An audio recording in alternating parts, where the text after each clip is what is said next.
your sense-making channel, Real Vision Finance, recently held a big web conference called The Aftermath. Looking 3 to 4 years ahead, what kind of future was it painted there? Well, there was a mixture between these kind of issues with, okay, government policy, the rise of populism, and all of these issues we're still facing that haven't gone away.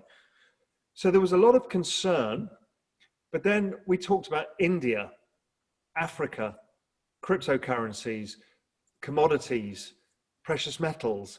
Many of those things have great opportunities. You know, if you and I have talked about in this interview, there are opportunities. It's not like nothing is an opportunity. I think there's a great opportunity to be an entrepreneur.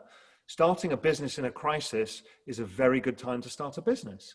I think entrepreneurship is still, particularly in Europe, still not fully understood.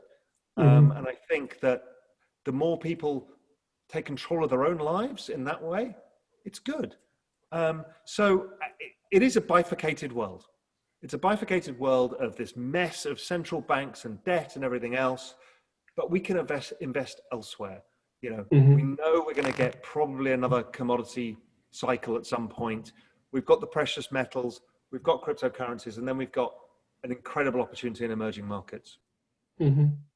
Let's assume the 2021 vaccine deployment is successful.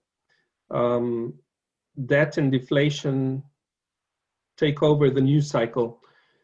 Where do we go from there, according to your most likely scenario? And how long before the economy sees the beginning of reflation?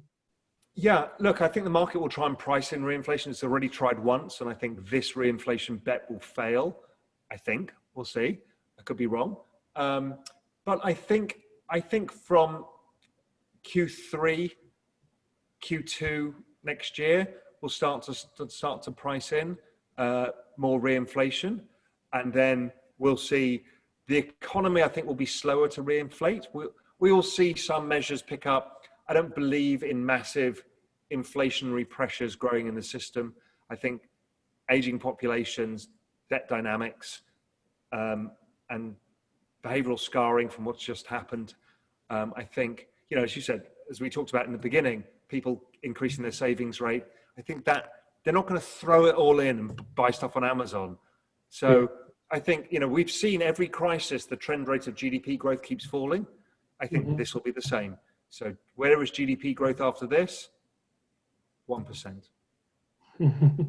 Now, will you have a period where you get a pickup for 6 months? Yes, but overall, I think it settles at 1%. Which data series to look for to be ahead of the curve?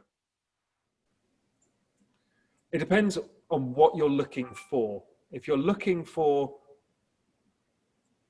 the economy right now under current conditions, you can use the Google mobility data, and that gives you an idea as how much the economy picking up or not. But longer term, I use the PMIs, the PMI data. It just gives you a decent monthly read on roughly where you are, the year-on-year rate of change, because GDP growth basically tracks that.